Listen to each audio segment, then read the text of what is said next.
नमस्कार दोस्तों, स्वागत है हमारे इस नए वीडियो में। तो फ्रेंड्स, आज के इस वीडियो में बात करेंगे कि अगर आप भी पोस्ट मैट्रिक स्कॉलरशिप के लिए एलिजिबल हो तो पोस्ट मैट्रिक स्कॉलरशिप का फॉर्म आप कैसे फिलअप करोगे। तो जिस भी स्टूडेंट का जो सेशन है ना वो 26 से 27 है, आप किसी भी क्लास में एडमिशन लियो 10th के बाद में, तो गवर्नमेंट आपको देगा 10,000 रुपए से 1.5 लाख रुपए तक। जी हाँ, आपने बिल्कुल सही सुना, आपको मिलेगा 10,000 रुपए से 1.5 लाख रुपए तक। इसके नए वेबसाइट से इस स्कॉलरशिप के लिए आप अप्लाई कैसे करोगे, मैं आपको एक लाइव फॉर्म फिल करके बताने वाला हूं, रजिस्ट्रेशन से लेकर के प्रिंट तक कि फॉर्म फिल करने में आपसे किसी भी प्रकार का मिस्टेक ना हो। ज्यादातर स्टूडेंट क्या करते हैं, फॉर्म में मिस्टेक कर देते हैं, उसके बाद उनका जो फॉर्म है ना वो रिजेक्ट हो जाता है और वो परमानेंटली रिजेक्ट हो जाता है। तो इसे आपको बचाने के लिए वीडियो को आपको लास्ट तक जरूर देखना है। मैं आपका हर एक डाउट क्लियर करने वाला हूं। तो इस फॉर्म को फिल करने के लिए हम लोग चलते हैं अपने कंप्यूटर के स्क्रीन पे। आपके पास मोबाइल है ना, तो भी आप सेम तरीके से फॉर्म को अप्लाई कर सकते हो। तो ये वीडियो जरा सा भी अगर आपको हेल्पफुल लगे तो अपने दोस्तों में जरूर शेयर करिएगा। और आपने अभी तक हमारे चैनल को सब्सक्राइब नहीं किया तो चैनल को सब्सक्राइब जरूर कर लीजिएगा। ऐसे नए टॉपिक के लिए बेल आइकन को भी जरूर प्रेस करिएगा कि आने वाले हर एक वीडियो का नोटिफिकेशन आप पे सबसे पहले पहुंचे। के लिए आपको आ जाना है इस वेबसाइट पे। इसका लिंक मेरे वीडियो के डिस्क्रिप्शन बॉक्स में मिल जाएगा, डायरेक्ट आप यहाँ पे आ सकते हैं।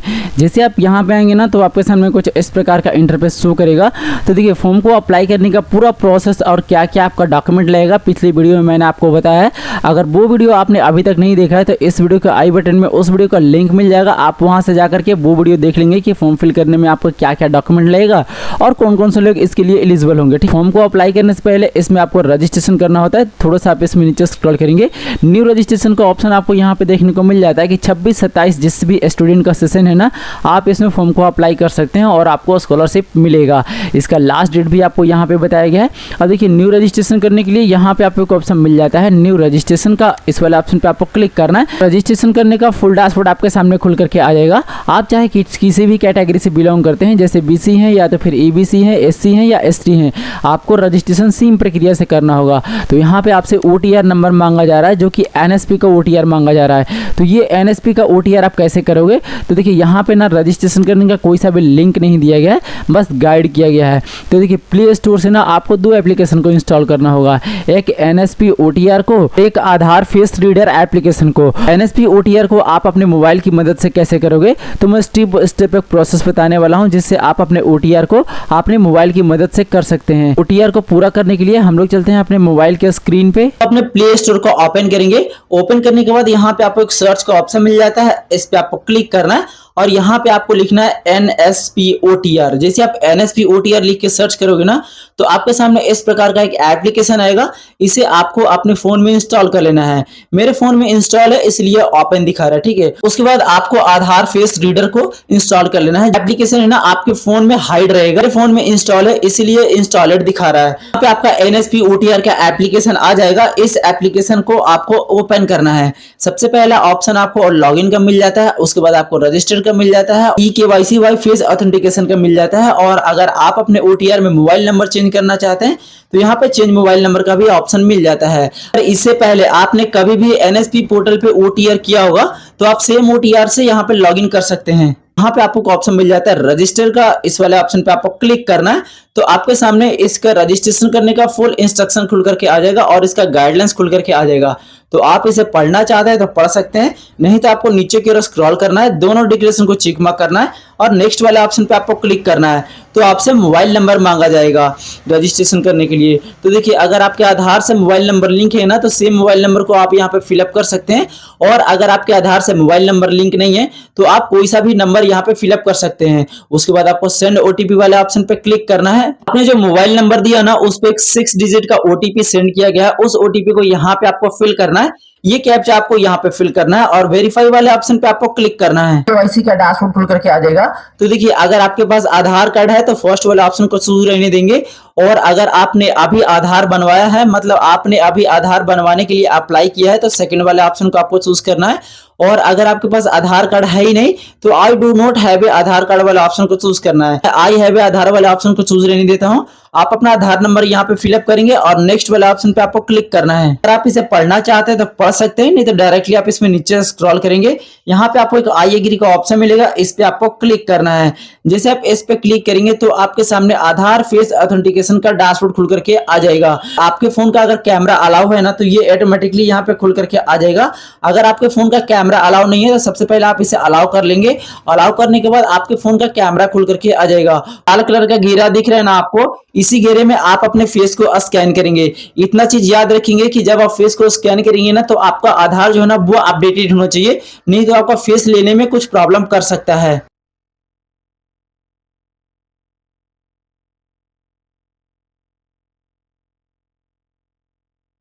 यहाँ पे कैप्चर कर लेगा ना, अब जिस भी बैंक से आपका आधार सीडिंग होगा वो बैंक का नेम आपका यहाँ पे आ जाएगा, मतलब यहाँ पे आपका शो करेगा एनपीसीआई मैपिंग स्टेटस। अगर आपका सक्सेसफुल रहा, एनपीसीआई से बैंक लिंक नहीं रहा तो सबसे पहले आप इसे लिंक करवा लेंगे, उसके बाद ही आप यहाँ पे रजिस्ट्रेशन करेंगे। तो सिंपली आपको ओके वाले ऑप्शन पे क्लिक करना है। तो भी आपके आधार में डिटेल है ना वो डिटेल आपको यहाँ पे शो करेगा, जैसे आपका फोटो, आपका नेम, आपका आधार नंबर, आपका जेंडर, आपका डेट ऑफ बर्थ और आपका एड्रेस। आपको एक ऑप्शन मिल जाता है इंटर डिटेल का, इसमें आपको थोड़ा सा नीचे स्क्रॉल करना है। यहाँ पे आप अपने मदर का नेम फिलअप करेंगे जो कि आपके 10th के मार्कशीट के अकॉर्डिंग फिलअप करना है। आप अपना फादर नेम यहाँ पे फिलअप करेंगे, आप अपना एक ईमेल आईडी यहाँ पे फिलअप करेंगे और एनपीसीआई मैपिंग स्टेटस आपका सक्सेस रहेगा तो ठीक है, अगर सक्सेस नहीं रहा तो सबसे पहले आप एनपीसीआई को मैप कर लेंगे। आप अपने घर बैठे एनपीसीआई को कैसे मैप कर सकते हैं तो इस वीडियो के आई बटन में उस वीडियो का लिंक मिल जाएगा, आप वहां से जाकर के इसे मैप कर सकते हैं। ठीक है, इसको फिलअप करने के बाद आपको नेक्स्ट वाले ऑप्शन पर क्लिक करना है। हमने कुछ इस प्रकार का कंसीडर प्रोवाइड करवाया जाएगा, तो इसे आप अगर पढ़ना चाहते हैं तो पढ़ सकते हैं, नहीं तो यहाँ पे आपको ऑप्शन मिल जाता है आई एग्री का, इस वाले ऑप्शन पे आपको क्लिक करना है। जैसे आप इस पे क्लिक करेंगे तो आपके सामने आपका ओटीआर नंबर यहाँ पे शो करेगा, तो यहाँ से आप इसे कॉपी कर लेंगे या तो फिर इसे आप स्क्रीनशॉट भी कर सकते हैं। पीएमएस पोर्टल से लॉगिन करना है। रजिस्ट्रेशन करने के बाद वापस से आपको इसी वेबसाइट पे आ जाना है। अब यहाँ पे आने के बाद ना आप दो तरीके से लॉगिन कर सकते हैं। एक तो आपको यहाँ पे ऑप्शन मिल जाता है अप्लाई नाउ का, और दूसरा आपको यहाँ पे ऑप्शन मिल जाता है स्टूडेंट लॉगिन का। तो जैसे आप स्टूडेंट लॉगिन वाले ऑप्शन पे क्लिक करेंगे, एकेडमिक ईयर सिलेक्शन करने का ऑप्शन खुल करके आ जाएगा। तो सिंपली यहाँ पे क्लिक करेंगे और 26-27 एकेडमिक ईयर आएगा, इसे आपको चूज कर लेना है। हमें लॉगिन का डैशबोर्ड खुल करके आ जाएगा। अब देखिए जो ओटीआर नंबर अभी आपको मिला ना, उस ओटीआर नंबर को यहाँ पे आपको फिल करना है। ये कैप्चा आपको यहाँ पे फिल करना है और गेट ओटीपी वाले ऑप्शन पे आपको क्लिक करना है। आपका ओटीआर नंबर एनएसपी पोर्टल से सिंक किया जा रहा है, कृपया आधार नंबर दर्ज करें। सिंपली ओके वाले ऑप्शन पे आपको क्लिक करना है। अपना आधार नंबर यहाँ पे फिलअप करेंगे, आप अपना डेट ऑफ बर्थ यहाँ पे फिलअप करेंगे। उसके लिए कैलेंडर आपको यहाँ पे मिल जाता है, इस पे क्लिक करना है। अपने कैलेंडर खुल करके आ जाएगा। सबसे पहले आप अपने ईयर को चूज कर लेंगे, जो आप अपने मंथ को चूज करेंगे, उसके बाद आपको अपने डे को चूज कर लेना है। आपका डेट ऑफ बर्थ फिलअप हो जाएगा। ये कैप्चा आपको यहाँ पे फिलअप करना है और सबमिट वाले ऑप्शन पे आपको क्लिक करना है। वापस से आपके सामने कुछ इस प्रकार का डैशबोर्ड खुल करके आ जाएगा स्टूडेंट डिटेल्स बाय एनएसपी का। तो जो मोबाइल नंबर अभी आपने दिया ना, या तो फिर जो भी मोबाइल नंबर आप यहाँ पे देना चाहते हैं उस मोबाइल नंबर को यहाँ पे आपको फिल करना है और गेट ओटीपी वाले ऑप्शन पे आपको क्लिक करना है। जो मोबाइल नंबर अभी आपने दिया उस पे एक ओटीपी को सेंड किया गया है, सिंपली ओके वाले ऑप्शन पे आपको क्लिक करना है। आपके फोन पे एक ओटीपी जाएगा, उस ओटीपी को यहाँ पे फिलअप करना है। ओटीपी को फिलअप करने से पहले आप अपना डिस्ट्रिक्ट यहाँ पे चूज करेंगे, तो सिंपली यहाँ पे क्लिक करेंगे। अब जिस भी डिस्ट्रिक्ट से आप बिलोंग करते हैं, मतलब आप अपना होम डिस्ट्रिक्ट यहाँ से चूज कर लेंगे। उसके बाद कैटेगरी आपसे पूछा गया है, तो सिंपली यहाँ पे क्लिक करेंगे। अब आप जिस भी कैटेगरी से बिलोंग करते हैं, जैसे बीसी या ईबीसी, दोनों में से किसी भी कैटेगरी से बिलोंग करते हैं तो आप यहाँ से चूज करेंगे। और अगर आप एससी एसटी कैटेगरी से बिलोंग करते हैं तो उसके लिए अलग से मैं वीडियो बना दूंगा कि आप कैसे उसमें अप्लाई करोगे। ठीक है, ओटीपी को फिल करेंगे और फाइनल सबमिट वाले ऑप्शन पे आपको क्लिक करना है। जैसे आप लॉगिन करोगे आपको फाइनल डैशबोर्ड कुछ इस प्रकार से शो करेगा। इंस्ट्रक्शन को पढ़ना चाहते हैं तो आप यहाँ से पढ़ सकते हैं, हिंदी इंग्लिश दोनों में मौजूद करा दिया गया है। ठीक है, तो सबसे पहले आपको स्टूडेंट डिटेल को फिलअप करना है। उसके बाद आप अपने फोटो एंड सिग्नेचर को अपलोड करेंगे। आप अपना सर्टिफिकेट जैसे कि इनकम सर्टिफिकेट, कास्ट सर्टिफिकेट यहाँ पे अपलोड करेंगे। आप अपना आधार सीडिंग चेक करेंगे। उसके बाद आप स्कॉलरशिप को अप्लाई करेंगे। अगर स्कॉलरशिप अप्लाई करने में आपका कुछ मिस्टेक हो जाता है तो यहाँ पे आपको विड्रॉल एप्लीकेशन का भी ऑप्शन मिल जाता है। अगर मिस्टेक हो गया है तो आप मुझे कमेंट करना, कैसे विड्रॉल करना है वो भी मैं आपको बताऊंगा। रजिस्ट्रेशन में ही कुछ मिस्टेक हो गया तो यहाँ पे आपको कैंसिल रजिस्ट्रेशन का भी ऑप्शन मिल जाता है। इस पर क्लिक करके आप अपने रजिस्ट्रेशन को भी कैंसिल कर सकते हैं। तो सबसे पहले हम ये जानेंगे कि इसमें ना फॉर्म को कैसे अप्लाई करोगे, बिल्कुल स्टेप बाय स्टेप प्रोसेस में आपको बताऊंगा। ठीक है, स्टूडेंट डिटेल का इस वाले ऑप्शन पे आपको क्लिक करना है। पर्सनल डिटेल फिलअप करने के लिए बोला जाएगा। तो सबसे पहले आपको एकेडमिक ईयर चूज करना है, तो सिंपली यहाँ पे क्लिक करेंगे और 26-27 आएगा, इसे आपको चूज कर लेना है। जैसे आप इसे चूज करेंगे ना तो जो भी आपने रजिस्ट्रेशन में डाटा को फिलअप किया ना, वो कुछ डाटा यहाँ पे आपका शो करेगा। स्टूडेंट का नेम आपका यहाँ पे शो करेगा। आप अगर विकलांग होंगे तो यहाँ पे क्लिक करके आपको यस कर लेना है। आपका जेंडर यहाँ पे शो करेगा, आपका कैटेगरी यहाँ पे शो करेगा, जैसे कि आपने अभी चूज किया। मटेरियल स्टेटस आपको यहाँ पे बताना है कि आप मैरिड हैं या अनमैरिड है, तो यहाँ पे क्लिक करके आप इसे चूज कर लेंगे। आपका डेट ऑफ बर्थ यहाँ पे शो करेगा, फादर नेम यहाँ पे शो करेगा, आपका मदर नेम यहाँ पे शो करेगा। देखेंगे यहाँ पे री एंटर में भी ऑटोमेटिकली उठा लेगा, ठीक है। यहाँ पे आपको रिलीजन बताना है कि आप ना किस धर्म से बिलोंग करते हैं, यहाँ पे आपको क्लिक करना है। अब आप जिस भी धर्म से बिलोंग करते हैं आप अपने धर्म को चूज कर लेंगे। फादर का ऑक्यूपेशन आपसे पूछा गया कि आपके फादर ना काम क्या करते हैं, तो सिंपली यहाँ पे क्लिक करेंगे। अब आपके फादर जो भी काम करते होंगे, जैसे गवर्नमेंट जॉब में होंगे या तो फिर PSU सर्विस करते होंगे, या तो फिर आपके फादर बिजनेस करते हैं, फार्मर है, प्राइवेट जॉब है, या कोई अदर सा भी बिजनेस आप करते हैं, तो आप अपने हिसाब से यहाँ से चूज कर लेंगे। मैं अपने हिसाब से चूज कर लिया हूँ। उसके बाद थोड़ा सा आपको नीचे स्क्रॉल करना है। मोबाइल नंबर अभी आपने दिया ना, वो मोबाइल नंबर आपको यहाँ पे शो करेगा। अगर आप इसे चेंज करना चाहते हो तो चेंज मोबाइल पे क्लिक करके आप इसे चेंज कर सकते हो। ईमेल आईडी यहाँ पे फिलअप करेंगे। डोमिसाइल स्टेट आपका ऑटोमेटिकली आ जाएगा, डिस्ट्रिक्ट भी आपका ऑटोमेटिक आएगा, जैसे कि आपने अभी चूज किया। आपको यहाँ पे होम ब्लॉक चूज करना है, तो सिंपली यहाँ पे क्लिक करेंगे। अब जो भी आपको होम ब्लॉक होगा आप अपना होम ब्लॉक को चूज कर लेंगे। आप अपना करस्पॉन्डेंट एड्रेस यहाँ पे फिलअप करेंगे, मतलब आप अपने विलेज का नेम, आप अपने पोस्ट ऑफिस का नेम, आप अपने पुलिस स्टेशन का नेम यहाँ पे फिलअप करेंगे। एरिया पिन कोड आपको यहाँ पे फिल करना है। अब देखिए जो आपने करस्पॉन्डेंट एड्रेस में फिलअप किया, अगर आपका सेम परमानेंट एड्रेस रहा तो सेम एज वो वाले ऑप्शन को आपको चूज कर लेना है, ये ऑटोमेटिकली फिलअप हो जाएगा। उसके बाद आपको अपडेट वाले ऑप्शन पे क्लिक करना है। डाटा आपका सक्सेसफुली सेव कर लीजिएगा। ओके वाले ऑप्शन पे आपको क्लिक करना है, तो वापस से आपको होम डैशबोर्ड पे लेकर के आ जाएगा। अब यहाँ पे आपको एक ऑप्शन मिल जाता है अपलोड फोटो का। सिंपली इस वाले ऑप्शन पे आपको क्लिक करना है, तो आपके सामने स्टूडेंट का फोटो अपलोड करने का डैशबोर्ड खुल करके आ जाएगा। तो फोटो जो आप अपलोड करेंगे ना, उसका डायमेंशन आपको यहाँ पे दे दिया गया है। अब इस फोटो को ना आपको 50 KB से कम में अपलोड करना है, जो कि JPG या PNG किसी भी फॉर्मेट में आप इसे अपलोड कर सकते हैं। अपलोड करने के लिए चूज फाइल वाले ऑप्शन पे आपको क्लिक करना है। आपका फाइल खुल करके आ जाएगा। जहाँ पे भी आप अपना फोटो रख रखे हैं ना, वहाँ से आपको सिलेक्शन करना है और ओपन करना है। आपका फाइल नेम यहाँ पे आ जाएगा। सिंपली आपको सबमिट वाले ऑप्शन पे क्लिक करना है। आपका फोटो सक्सेसफुली अपलोड हो जाएगा। सिंपली ओके वाले ऑप्शन पे आपको क्लिक करना है। वापस आपको इसी डैशबोर्ड पे लेकर के आ जाएगा। अब जो फोटो आपने अपलोड किया वो फोटो आपको यहाँ पे शो करेगा। सिंपली आपको गो टू होम वाले ऑप्शन पे क्लिक करना है। वापस से आपको होम डैशबोर्ड पे लेकर के आ जाएगा। उसके बाद आपको यहाँ पे एक ऑप्शन मिल जाता है upload income and caste certificate का। इस वाले ऑप्शन पे आपको क्लिक करना है। तो सबसे पहले आपको एकेडमिक ईयर चूज करना है, तो सिंपली यहाँ पे क्लिक करेंगे और आप अपने एकेडमिक ईयर को चूज कर लेंगे। आय प्रमाण पत्र मतलब इनकम सर्टिफिकेट का डिटेल फिलअप करना है। तो सबसे पहले आपको इशू बाय बताना है, तो आपका जो इनकम सर्टिफिकेट है ना वो किस लेवल से इशू हुआ, तो सिंपली यहाँ पे क्लिक करेंगे। RO आएगा, RO को आपको चूज रहने देना है। इशू बाय आपसे पूछा गया है, तो सिंपली यहाँ पे क्लिक करेंगे। अब देखिए अगर आप स्टूडेंट है तो आपका तो इनकम होगा नहीं, तो आपको क्या करना है, फादर या तो फिर मदर दोनों में से किसी को आपको चूज कर लेना है। मतलब जो भी आपके घर में काम करते हो, मतलब कमाने वाले हो, ठीक है, उसके अकॉर्डिंग आपको चूज करना है। इनकम सर्टिफिकेट नंबर जो कि BICCO ऑटोमेटिकली आएगा। 2026 भी आपका ऑटोमेटिकली आएगा। अब यहाँ पे जो भी आपका 2026 के बाद वाला है ना इनकम सर्टिफिकेट में नंबर, वो आपको यहाँ पे फिल कर लेना है। उसके बाद आपको इनकम सर्टिफिकेट यहाँ पे अपलोड करना है, जो कि 400 KB से कम में आपको करना है, PDF फॉर्मेट में करना है। उसका इशू डेट आपको यहाँ पे फिल करना है, तो यहाँ पे आपको क्लिक करना है। कैलेंडर खुल करके आ जाएगा। अब देखिए जो आप इनकम सर्टिफिकेट अपलोड करोगे ना, वो 1 अप्रैल 2026 के बाद का होना चाहिए, जैसे कि पिछले वीडियो में मैंने आपको बताया। अब इसके लिए कौन कौन से लोग एलिजिबल हैं, कौन कौन से लोग फॉर्म को फिल कर सकते हैं, क्या क्या आपका डॉक्यूमेंट लगेगा, तो इस वीडियो के आई बटन में वो वीडियो का आपको लिंक मिल जाएगा। उससे जाकर के देख लेंगे कौन कौन से लोग इसके लिए एलिजिबल हैं। तो मंथ में आपका इनकम सर्टिफिकेट बना, सिंपली यहाँ पे क्लिक करेंगे और आप अपने मंथ को चूज कर लेंगे। चूज करने के बाद आप अपने डे को चूज कर लेंगे। आपका डेट यहाँ पे फिलअप हो जाएगा। उसके बाद आपको एनुअल इनकम फिलअप करना है, जो कि आपके इनकम सर्टिफिकेट पे रहता है। तो वही एनुअल इनकम आपको यहाँ पे फिल करना है। आपके केस में 98,000 हो या 1,20,000 हो या फिर 1.5 लाख हो, आप अपने हिसाब से फिलअप कर लेंगे। आप इनकम सर्टिफिकेट को अपलोड करने के लिए चूज फाइल वाले ऑप्शन पे आपको क्लिक करना है। यहाँ पे भी आप अपना इनकम सर्टिफिकेट रख रखे हो, वहां से सेलेक्ट करेंगे और ओपन करेंगे। आपका फाइल नेम यहाँ पे आ जाएगा। अपलोड करने के लिए save and upload income detail वाले ऑप्शन पे आपको क्लिक करना है।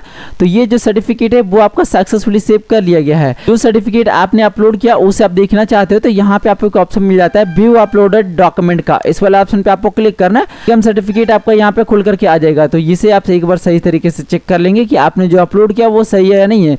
वापस से इस वेबसाइट पे आएंगे, थोड़ा सा आपको नीचे स्क्रॉल करना है। अब यहाँ पे ना आपको कास्ट सर्टिफिकेट अपलोड करने के लिए बोला जाएगा। तो जैसे कि अभी आपने देखा कि इशू बाय यहाँ पे शो कर रहा है, तो RO यहाँ पे ऑटोमेटिकली आएगा। इशू 2 आपसे पूछा जा रहा है, तो यहाँ पे आपको सेल्फी मिलेगा, इसे आपको सेल्फ रहने देना है। सर्टिफिकेट नंबर में BCCO पहले से आएगा, या उसके बाद ना आपको ईयर सिलेक्शन करने करने के लिए बोला जाएगा। तो सिंपली यहाँ पे क्लिक करेंगे। आपका जो कास्ट सर्टिफिकेट है ना वो किस ईयर का है, जैसे 2024 का है, 25 का है और 26 का है। तो जिस भी ईयर का होगा ना आप अपने हिसाब से चूज कर लेंगे। उसका सर्टिफिकेट का सीरियल नंबर आपको यहाँ पे फिल करना है 2026 के बाद वाला, और उसका सर्टिफिकेट आपको यहाँ पे अपलोड करना है। अपलोड करने के लिए चूज फाइल वाले ऑप्शन पे आपको क्लिक करना है। जहाँ पे भी सर्टिफिकेट अपलोड कर रखे होंगे वहाँ से आपको सिलेक्शन करना है और ओपन करना है। उसके बाद ना आपको इशू डेट फिलअप करना है कि आपका कास्ट सर्टिफिकेट कब इशू हुआ। तो सिंपली यहाँ पे क्लिक करेंगे। अब जिस भी डेट में आपका कास्ट सर्टिफिकेट इशू हुआ होगा आप अपने हिसाब से चूज कर लेंगे। आपका इशू डेट यहाँ पे फिलअप हो जाएगा। अब इतना चीज करने के बाद इसे आपको अपलोड करना है। तो यहाँ पे आपको एक ऑप्शन मिल जाता है save and upload caste detail का, इस वाले ऑप्शन पे आपको क्लिक करना है। डॉक्यूमेंट भी आपका सक्सेसफुली अपलोड हो जाएगा। अब जो डॉक्यूमेंट आपने अपलोड किया, मतलब जो कास्ट सर्टिफिकेट आपने अपलोड किया उसे आप देखना चाहते हो तो व्यू अपलोडेड डॉक्यूमेंट वाले ऑप्शन पे क्लिक करके आप इसे देख सकते हैं, ठीक है। उसके बाद आपको गो टू होम वाले ऑप्शन पे क्लिक करना है। अब देखिए 3 चीज़ें तो आपने क्लियर कर लिया। अब आपको ये चेक करना है कि आपका जो बैंक है वो आधार से सीडिंग है या नहीं है। तो उसके लिए यहाँ पे आपको ऑप्शन मिल जाता है चेक सीडिंग डिटेल का, इस वाला ऑप्शन पे आपको क्लिक करना है। तो देखिए आपका OTR नंबर यहाँ पे शो करेगा, जैसे कि यूजर आईडी के रूप में। आप कैंडिडेट का नेम आपको यहाँ पे शो करेगा, आपका मोबाइल नंबर यहाँ पे शो करेगा। स्टेटस में अभी आपका नोट सेलेक्टेड दिखा रहा है और रिमार्क में भी अभी आपका नोट सेलेक्टेड दिखा रहा है। तो इसे सेलेक्टेड दिखाने के लिए यहाँ पे आपको ऑप्शन मिल जाता है चेक योर स्टेटस का, इस वाला ऑप्शन पे आपको क्लिक करना है।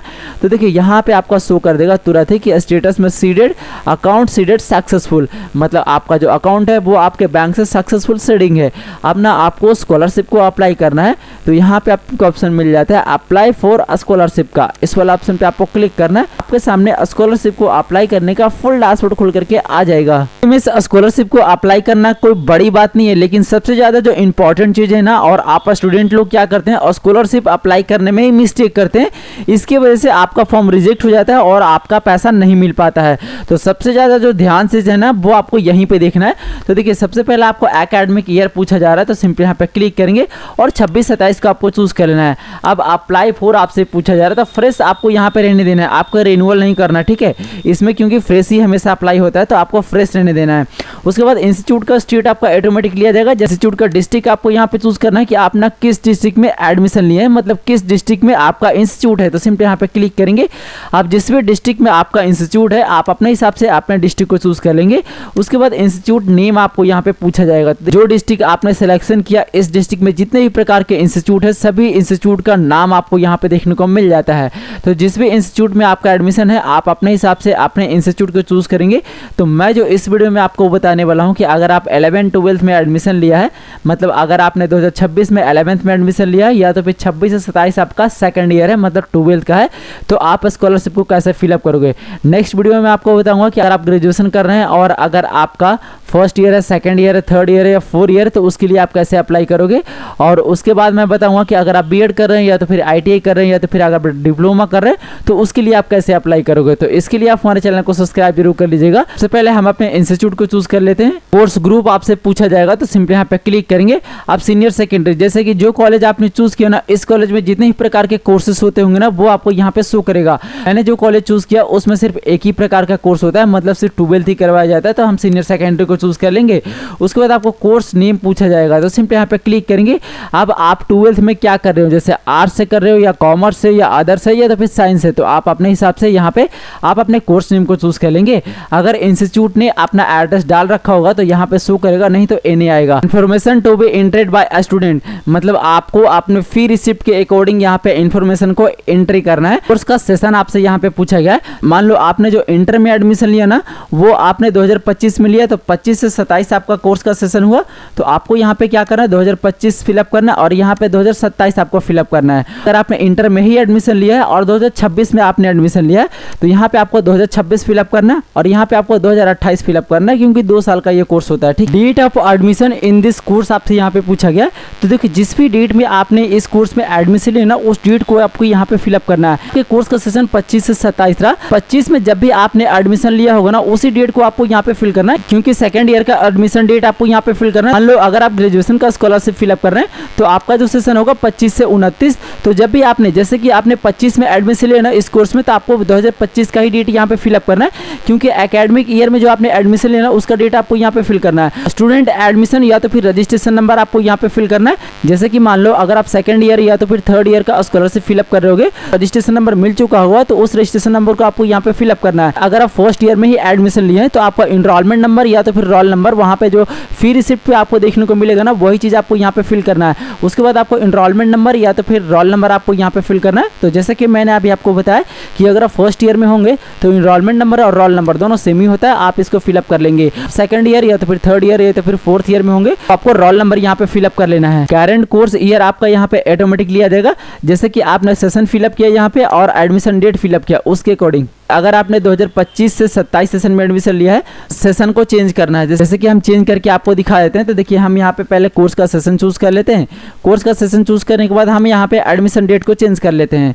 जैसे ही हम एडमिशन डेट को चेंज करेंगे ना, देखिए यहाँ पे ये चीज़ सेकंड ईयर ऑटोमेटिकली आ जाएगा, इसमें हमको कुछ करने की जरूरत नहीं पड़ा। इस प्रकार से आप जिस भी कोर्स के लिए अप्लाई कर रहे हो, जैसे कि आप मान लो इंटर के लिए अप्लाई कर रहे हो या ग्रेजुएशन के लिए अप्लाई कर रहे हो या तो फिर ITI के लिए अप्लाई कर रहे हो या तो फिर डिप्लोमा के लिए अप्लाई कर रहे हो, सेम चीज़ आपका ऑटोमेटिकली आ जाएगा हर कोर्स में, ठीक है। Date of admission in this academic year 26-27, इसका जो कहने का मतलब है ना, एक चीज़ मैं आपको क्लियरली यहाँ पे समझा दूँ, यही एडमिशन डेट में बहुत सारे स्टूडेंट जो है ना वो मिस्टेक करते हैं। अगर आपका कोर्स का सेशन 25 से 27 रहा, तो जैसे कि यहाँ पे सेकंड ईयर आपका शो किया, तो सेकंड ईयर में आपका कब एडमिशन हुआ, मतलब 26 से 27 वाले सेशन में कब आपका एडमिशन हुआ उस डेट को आपको यहाँ पे फिल करना है। सेकंड ईयर का आपको फ्री रिसिप्ट मिला होगा, उसी डेट को आपको यहाँ पे फिल करना है। अगर आप करंट सेशन में एडमिशन लिए हैं, मतलब आपका जो एडमिशन है वो 26 से 30 सेशन है या तो फिर 26 से 28 सेशन है, तो आपको यहाँ पे इस चीज़ को पहले चेंज कर लेना है, जैसे कि मैंने अभी आपको बताया। और जो भी आपका ईयर होगा आपको यहाँ पे शो कर देगा। अब आपने फ्री रिसिप्ट के अकॉर्डिंग यहाँ पे आपको अपना एकेडमिक ईयर का एडमिशन डेट आपको यहाँ पे फिल करना है। क्लास या तो फिर सेक्शन आपको यहाँ पे बताना है, तो मैनुअली आप यहाँ पे फिलअप कर देंगे किस क्लास में है। अगर 11th में होगा तो 11th को फिलअप करेंगे, 12th में होंगे तो 12th को फिलअप करेंगे। अगर आप BA कर रहे होंगे तो BA को फिलअप करेंगे, BSc कर रहे होंगे तो BSc को फिलअप करेंगे, ITI कर रहे होंगे तो ITI को फिलअप करेंगे। आप अपने हिसाब से चूज़ कर लेंगे, ठीक है। मोड ऑफ स्टडी आपको यहाँ पे बताना है कि आप ना किस प्रकार का एजुकेशन यहाँ से कर रहे हैं, तो सिंपली यहाँ पे क्लिक करेंगे।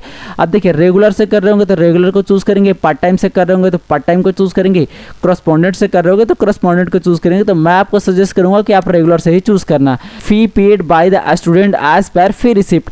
अब देखिए जितना फी आपने पेमेंट किया इंस्टीट्यूट में 1 ईयर का, अपने फी रिसिप्ट के अकॉर्डिंग आप अपना अमाउंट यहाँ पे फिलअप करेंगे। उसके बाद आपसे पूछा जा रहा है कि स्टे इन इंस्टीट्यूट हॉस्टल, मतलब अगर आप इंस्टीट्यूट के हॉस्टल में ही रहते हैं तो यहाँ पे आपको क्लिक करना है और यस को चूज करना है। और अगर आप इंस्टीट्यूट के हॉस्टल में नहीं रहते हैं तो आपको नो को चूज कर लेना है। Qualified last year as per exam credit system, अगर आपने लोन लेकर के पढ़ाई किया है तो यहाँ पे क्लिक करेंगे और आपको यस को चूज करना है, नहीं तो आपको नो को चूज रहने देना है। हाउस होल्ड कैटेगरी आपसे पूछा गया है तो आपको क्या करना है, यहाँ पे क्लिक करना है। मैं आपको सजेस्ट करूंगा कि आप कोई सा भी अदर ऑप्शन को चूज नहीं करेंगे, आप पोरेस्ट को ही चूज कर लेंगे, तभी आपको स्कॉलरशिप यहाँ पे मिल पाता है। यहाँ पे आपको एक ऑप्शन मिल जाता है प्रीवियस पासिंग कोर्स डिटेल का। अब यहाँ पे ना आपको इससे पहले जो अभी आप करंट में कोर्स कर रहे हैं, इससे पहले कौन सा कोर्स आपने किया है, तो यहाँ पे प्रीवियस कोर्स का नेम आपको देखने को मिल जाता है। तो आपको क्या करना है, यहाँ पे क्लिक करना है। अब इससे पहले आपने क्या किया, जैसे कि मान लो ना अगर आप 11th में एडमिशन लिए हैं तो यहाँ पे आपको 10th लेवल कोर्सेज का ऑप्शन मिल जाता है, इसे आपको चूज कर लेना है ग्रुप O का, ठीक है। अगर आप ग्रेजुएशन में एडमिशन लिए हैं तो आपको क्या करना है, ग्रुप D वाले ऑप्शन को चूज करना है। जैसे कि आपने 11th क्लियर कर लिया, आपने 12th क्लियर कर लिया, आपने पॉलिटेक्निक क्लियर कर लिया, तो जैसे आप इसे चूज करेंगे ना तो यहाँ पे देखिए स्पेशलाइजेशन में आपको चूज करने के लिए बोला जाएगा। सिंपली यहाँ पे क्लिक करेंगे। जैसे कि मैंने अभी आपको बताया कि किस कोर्स के आपने क्लियर कर रखा है, तो जैसे कि देखिए यहाँ पे आपको ऑप्शन मिल जाता है 12th को आपने क्लियर कर रखा है या तो फिर ITI क्लियर कर रखा है, आप अपने हिसाब से चूज कर लेंगे। ग्रुप A में आपको एक ऑप्शन मिल जाता है degree and post graduation level professional courses का, तो इसे आपको चूज कर लेना है। उसके बाद आपको यहाँ पे स्पेशलाइजेशन का ऑप्शन मिलेगा, इस पे आपको क्लिक करना है। अब जो कोर्स आपने क्लियर कर रखा है आप अपने हिसाब से अपने कोर्स को चूज कर लेंगे। ग्रेजुएशन अभी कर रहे हो करंट सेशन में, तो आपको क्या करना है, यहाँ पे क्लिक करना है और यहाँ पे ग्रुप D वाले ऑप्शन को आपको चूज कर लेना है। अगर आप ग्रेजुएशन में एडमिशन लिए हो या तो फिर पहले से आपको फर्स्ट ईयर, सेकंड ईयर और थर्ड ईयर चल रहा है, तो आपने तो 12th ही क्लियर किया होगा ना इससे पहले, तभी आपने ग्रेजुएशन में एडमिशन लिया, या तो फिर आपने ITI क्लियर कर रखा होगा, तो आप अपने हिसाब से अपने कोर्स को यहाँ से चूज कर लेंगे। जैसे कि मैंने 11th में एडमिशन लिया है तो 10th ही इसका पहले वाला कोर्स होगा, मतलब प्रीवियस कोर्स। तो हमने 10th लेवल कोर्सेज को चूज़ कर लिया। यहाँ पे आपको स्पेशलाइजेशन का ऑप्शन आएगा, यहाँ पे आपको क्लिक करना और 10th का आपको चूज़ कर लेना है। उसके बाद 10th आपने किस बोर्ड या यूनिवर्सिटी से क्लियर किया, उस बोर्ड या यूनिवर्सिटी का नेम आपको यहाँ पे फिल करना है। फ्रॉम ईयर और टू ईयर आपको यहाँ पे फिल करना है कि आपके कोर्सेज का ड्यूरेशन क्या था, मतलब ये कोर्स जो आपने चूज़ किया ना स्पेशलाइजेशन में, इस कोर्स का ड्यूरेशन आपका क्या था। आपका 10th का पासिंग ईयर 2025 रहा तो आपने 2024 में एडमिशन लिया होगा, जाहिर सी बात है, तो आपने 2025 में क्लियर किया तो आपको यहाँ पे 2024 फिलअप करना है और यहाँ पे 2025 फिलअप करना है। इसी हिसाब से आप अपने हिसाब से कोर्स को यहाँ पे चूज़ कर लेंगे। कोर्स कंप्लीट आपसे पूछा जा रहा है तो यहाँ पे आपको क्लिक करना है। क्लिक करने के बाद आपको यस को चूज़ कर लेना है। अगर आप कोर्स कंप्लीट नहीं किए तो आप उससे ऊपर वाले कोर्स को कैसे कर रहे हो, तो यहाँ पे आपको यस को ही चूज़ करना है।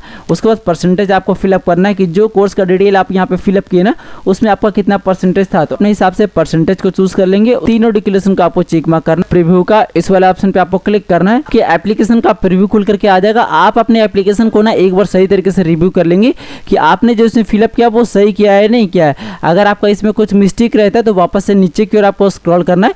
यहाँ पे आपको एक ऑप्शन मिल जाता है एडिट का, इस पे क्लिक करके आप अपने स्कॉलरशिप को एडिट कर सकते हैं। और अगर आपका यह सही रहा तो आपको नेक्स्ट वाला ऑप्शन पे क्लिक करना है। अब यह डिक्लेरेशन का बॉक्स दिख रहा है ना आपको, सभी डिक्लेरेशन को आपको इस प्रकार से चेक मार्क करना है। आपको मोबाइल वेरिफिकेशन करना है तो जो मोबाइल नंबर आपने दिया ना उसका 4 डिजिट यहाँ पे शो करेगा। जनरेट ओटीपी वाला ऑप्शन पे आपको क्लिक करना है तो आपसे बोला जाएगा कि आपके फोन पर सक्सेसफुली ओटीपी को सेंड कर दिया गया है। ओके वाले ऑप्शन पे आपको क्लिक करना है। अब जो ओटीपी आपके फोन पर सेंड किया गया ना उस ओटीपी को यहाँ पे आपको फिल करना है और वेरीफाई ओटीपी वाले ऑप्शन पे आपको क्लिक करना है। आपका जो ओटीपी है वो सक्सेसफुली वेरीफाइड हो जाएगा। सिंपली ओके वाले ऑप्शन पे आपको क्लिक करना है। उसके बाद आपको एक नेक्स्ट का ऑप्शन मिल जाता है, इस वाला ऑप्शन पे आपको क्लिक करना है। डॉक्यूमेंट को अपलोड करने का डैशबोर्ड खुल करके आ जाएगा, जिसका जो क्राइटेरिया है ना वो आपको यहाँ पे दिया गया है कि 400 KB से कम में आपको अपलोड करना है और PDF फॉर्मेट में आपको अपलोड करना है, जो कि एकेडमिक ईयर आपको यहाँ पे शो करेगा। डॉक्यूमेंट में आपको क्या क्या अपलोड करना है, तो 10th का सर्टिफिकेट आपको अपलोड करना है। 10th का सर्टिफिकेट जो आप अपलोड करोगे वो 400 KB से कम में आपको होना चाहिए, PDF फॉर्मेट में आपको होना चाहिए। उससे पहले उसका सर्टिफिकेट नंबर आपको यहाँ पे फिल करना और उसका इशू डेट आपको यहाँ पे फिल करना है। तो कैलेंडर आपको यहाँ पे मिल जाता है, इस पे क्लिक करके आप इसका इशू डेट चूज कर लेंगे कि आपका 10th का सर्टिफिकेट कब इशू हुआ। ठीक है, लास्ट एग्जाम पासिंग मार्कशीट आपको यहाँ पे अपलोड करना है। तो देखिए एक चीज मैं आपको बता दूं कि अगर आप 11th या 12th का अप्लाई कर रहे हो तो आपको 10th का ही मार्कशीट यहाँ पे अपलोड करना है। आप BA कर रहे हैं या तो फिर BSc कर रहे हैं या तो फिर ITI कर रहे हैं या तो फिर डिप्लोमा कर रहे हैं, तो उससे पहले वाला कौन सा कोर्स आपने किया उसका मार्कशीट आपको यहाँ पे अपलोड करना है। सबसे पहले आप सर्टिफिकेट नंबर यहाँ पे फिलअप करेंगे, उसका इशू डेट आपको यहाँ पे फिल करना है। कैलेंडर आपको यहाँ पे मिल जाता है, यहाँ से आपको चूज कर लेना है। अपना बोनाफाइड सर्टिफिकेट यहाँ पे अपलोड करेंगे जो कि इंस्टीट्यूट से आपने बनवा के लाया होगा, जो कि 400 KB से कम में आपको करना, PDF फॉर्मेट में आपको करना है। अब बोनाफाइड में एक सीरियल नंबर होता है, वो सीरियल नंबर को यहाँ पे आपको फिल करना है और उसका इशू डेट भी होता है वो भी आपको यहाँ पे फिल करना है। यहाँ पे आपको फी रिसिप्ट अपलोड करने के लिए बोला जाएगा जो कि आपको इंस्टीट्यूट ने प्रोवाइड करवाया होगा। अब देखिए फी रिसिप्ट आप कौन सा अपलोड करोगे, तो जिस भी करंट सेशन में आपने एडमिशन लिया है ना उस करंट सेशन में आपको एक फी रिसिप्ट मिला होगा, उसी फी रिसिप्ट को यहाँ पे अपलोड करेंगे। और अगर आप हॉस्टल में रहते होंगे तो आपको हॉस्टल का भी फी रिसिप्ट यहाँ पे लगा देना है। आप दोनों का फी रिसिप्ट यहाँ पे मर्ज करके आपको अपलोड करना है, जो कि PDF फॉर्मेट में आपको करना है और 400 KB से कम में आपको करना है। फी रिसिप्ट का नंबर आपको यहाँ पे फिल करना, उसका इशू डेट आपको यहाँ पे फिल करना, कैलेंडर आपको यहाँ पे मिल जाता है। Fee fix by the state government for the government institute, अगर आपका जो एडमिशन है वो गवर्नमेंट इंस्टीट्यूट में है तो अब उसका फी रिसिप्ट आपको यहाँ पे अपलोड करना है।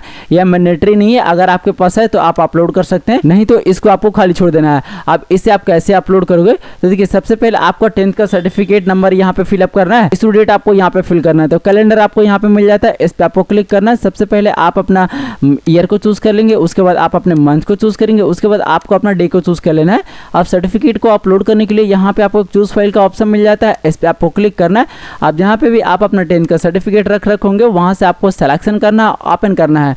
ओपन करने के बाद फाइल नेम यहाँ पे आ जाएगा, इसका मतलब ये अपलोड हो चुका है। बारी बारी से आप सभी डॉक्यूमेंट को इसी प्रकार से अपलोड कर लेंगे। डॉक्यूमेंट को अपलोड करने के बाद यहाँ पे आपको एक ऑप्शन मिल जाता है फाइनल सबमिट का, इस वाला ऑप्शन पे आपको क्लिक करना और थोड़ा सा वेट करना है। यहाँ पे आपको शो करेगा कि आपने जो एप्लीकेशन सबमिट किया ना वो सक्सेसफुली फाइनल सबमिट हो चुका है। सिंपली ओके वाले ऑप्शन पे आपको क्लिक करना है। Your application is finalize successful, मतलब आपने जो एप्लीकेशन सबमिट किया ना वो सक्सेसफुली सबमिट हो चुका है। अगर आपका यहाँ पे डिटेल शो करता है तो आप इसे प्रिंट कर लेंगे। थोड़ा सा आप नीचे स्क्रॉल करेंगे, यहाँ पे आपको प्रिंट का ऑप्शन मिल जाता है, इस पे क्लिक करके आप अपना डिटेल को प्रिंट कर सकते हैं। लेकिन यहाँ पे अभी डेमो आ रहा है, आपका डिटेल आ रहा होगा तो आप क्या करेंगे, प्रिंट कर लेंगे। ठीक है, उसके बाद आपको गो टू होम वाले ऑप्शन पे क्लिक करना है, तो वापस से आपको होम डैशबोर्ड पर लेकर के आ जाएगा। एप्लीकेशन का प्रिंट लेने करने के लिए थोड़ा सा आप इसमें नीचे स्क्रॉल करेंगे, यहाँ पे आपको एक ऑप्शन मिल जाता है click here to view scholarship application status and action का। इस वाले ऑप्शन पे आपको क्लिक करना है और थोड़ा सा आपको नीचे स्क्रॉल करना है। अब देखिए जो स्कॉलरशिप अभी आपने फिलअप किया ना बोर्ड, उसका डिटेल आपको यहाँ पे शो करेगा। अब इसका प्रिंट लेने के लिए यहाँ पे आपको एक ऑप्शन मिल जाता है एप्लीकेशन स्टेटस एंड प्रिंट का। इस वाला ऑप्शन पे आपको क्लिक करना है तो आपके सामने आपके फॉर्म का प्रिंट खुल करके आ जाएगा। इसे प्रिंट लेने के लिए यहाँ पे आपको एक ऑप्शन मिल जाता है प्रिंट का। इस वाला ऑप्शन पे आपको क्लिक करना है। एप्लीकेशन फॉर्म को आपको प्रिंट कर लेना। आप प्रिंट करने के बाद आपको क्या करना है, जितना भी डॉक्यूमेंट आप इसमें लगा है ना फॉर्म को फिलअप करने में, वो सभी डॉक्यूमेंट का फोटोकॉपी कर लेना है और इसका प्रिंट करके आप अपने इंस्टीट्यूट में ले जाकर के जमा कर देंगे। 3 से 4 महीनों के अंदर आपका स्कॉलरशिप आपके अकाउंट में क्रेडिट कर दिया जाएगा, वेरिफिकेशन कंप्लीट रहा तो। और अगर आपने डॉक्यूमेंट और आपका जो डिटेल है वो सही फिलअप किए होंगे तो वेरिफिकेशन करके आपका जो भी अमाउंट होगा आपके अकाउंट में क्रेडिट कर दिया जाएगा। तो फ्रेंड्स इस प्रकार से नए वेबसाइट से आप पोस्ट मैट्रिक स्कॉलरशिप को फिलअप कर सकते हो किसी भी क्लास में अगर आप हो, लेकिन आपका जो सत्र होगा वो 26 से 27 होना चाहिए तो ही आप अप्लाई कर सकते हो। तो इस वीडियो में मैंने आपको एक संपूर्ण प्रोसेस बताया है। तो ये वीडियो जरा सा भी हेल्पफुल लगा हो तो अपने दोस्तों में जरूर शेयर करिएगा। और आपने अभी तक हमारे चैनल को सब्सक्राइब नहीं किया तो चैनल को सब्सक्राइब जरूर कर लीजिएगा, बेल आइकन को भी जरूर प्रेस करिएगा कि आने वाले हर एक वीडियो की नोटिफिकेशन आप पे सबसे पहले पहुंचे। तो मिलते हैं फिर से किसी ऐसे नया टॉपिक के साथ, तब तक के लिए धन्यवाद। देखते रहिए A to Z सॉल्यूशन। जय हिंद।